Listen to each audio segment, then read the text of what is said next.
Assalamualaikum warahmatullahi wabarakatuh. Saya perwakilan dari kelompok 2 Hukum Agraria, dosen pembimbing Ibu Dr. Teti Marlina Tarigan MKN.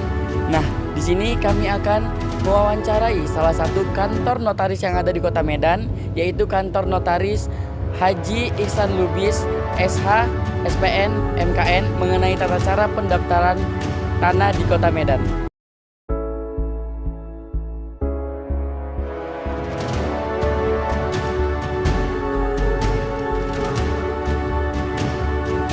Saya Muhammad Firmansyah dengan NIM 0206232114. Nama saya Akhtar Safik, NIM 0206232113. Perkenalkan, nama saya Alia Putri Hadianto dengan NIM 0206232115. Perkenalkan, nama saya Muhammad Fikri Muzaki, NIM 0206233137. Perkenalkan, nama saya Muhammad Fauzan Najis Pautar dengan NIM 0206232149.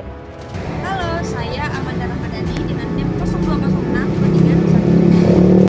Kenalkan, nama saya Fauzan Habib Arianja dengan NIM 0206233134. Oke guys, nah sekarang kita sudah sampai nih di kantor notaris Haji Ihsan Lubis SH SPN MKN. Berikut. Pak, di sini sebelumnya Pak, kami akan bertanya sedikit tentang tata cara pendaftaran tanah.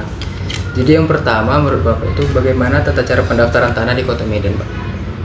Sebenarnya pertanyaan itu terlampau formal karena tata cara pendaftaran tanah itu bersifat seragam di seluruh Indonesia, tidak terkecuali di Kota Medan, bahwa pendaftaran tanah itu prosesnya bertujuan untuk memberikan kepastian hukum terkait dengan status dari hak atas tanah yang dimiliki oleh perorangan maupun badan hukum.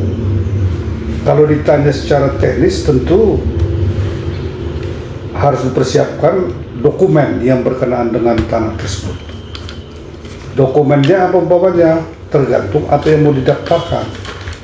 Karena pendaftaran itu di kantor pertanahan itu ada dua macam. Pertama tentang permohonan pendaftaran tanah untuk pertama kali. Pendaftaran tanah untuk pertama kali itu artinya mohon hak.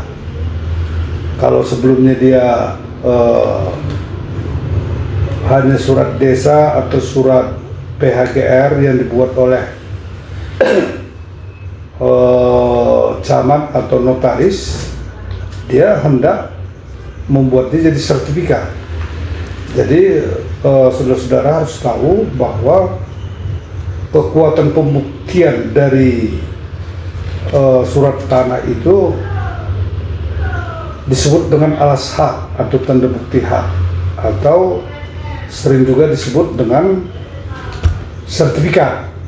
Sementara di luar daripada itu sesungguhnya adalah tanda bukti permulaan untuk memperoleh suatu hak.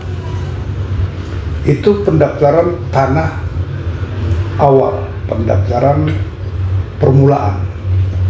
Ada yang namanya pendaftaran yang berkaitan dengan peralihan hak. Peralihan hak itu bisa karena jual beli, bisa karena hibah, bisa karena wasiat. Yang jelas dia ada peralihan. Kemudian yang ketiga adalah pendaftaran terkait dengan pembebanan hak. Pembebanan itu berkaitan dengan pemberian hak tanggungan. Seseorang minjam uang di bank, dipasang hak tanggungan. Jadi ada 3 macam pendaftaran itu.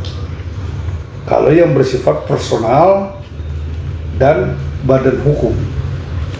Berbeda halnya dengan umpamanya kalau kita berbicara tentang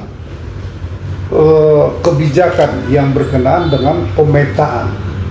Pemetaan juga tentu harus terdata dan terdokumentasi, baik dia itu peta bidang tanah yang bersifat parsial, artinya sewaktu-waktu, bisa juga pendaftaran tanah yang bersifat sistemik, artinya karena kebijakan desa demi desa. Ini sehingga kalau dipertanyakan persiapan dokumen yang diperlukan, tentu Ini sangat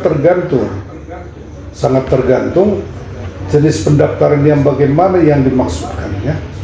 Kalau mohon hak dia umpamanya surat tanah awal, fotokopi KTP, surat PB, bukti pembayaran BPHTB, atau bisa saja surat ukur tanah. Kemudian tentu BPN akan melakukan verifikasi terhadap surat-surat tersebut, sehingga ada dua hal sebenarnya yang harus diperhatikan dalam permohonan hak itu. Ada namanya data fisik, ada namanya data yuridis, ya. Kalau data fisik tentu tanah tersebut dikuasai oleh pemohon, sedangkan data yuridis adalah kelengkapan surat-surat. Kelengkapan surat-surat. Lanjut, apa yang mau ditanya lagi? Oke, baik Pak.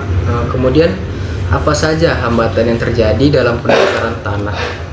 Ya, hambatan paling utama sebenarnya ketidakpahaman daripada masyarakat karena tidak lengkapnya dokumen yang diajukan.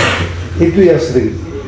Kemudian juga tentang status tanah itu, terkadang dia tanah yang sesungguhnya belum ada pembagian di antara mereka sebagai ahli waris.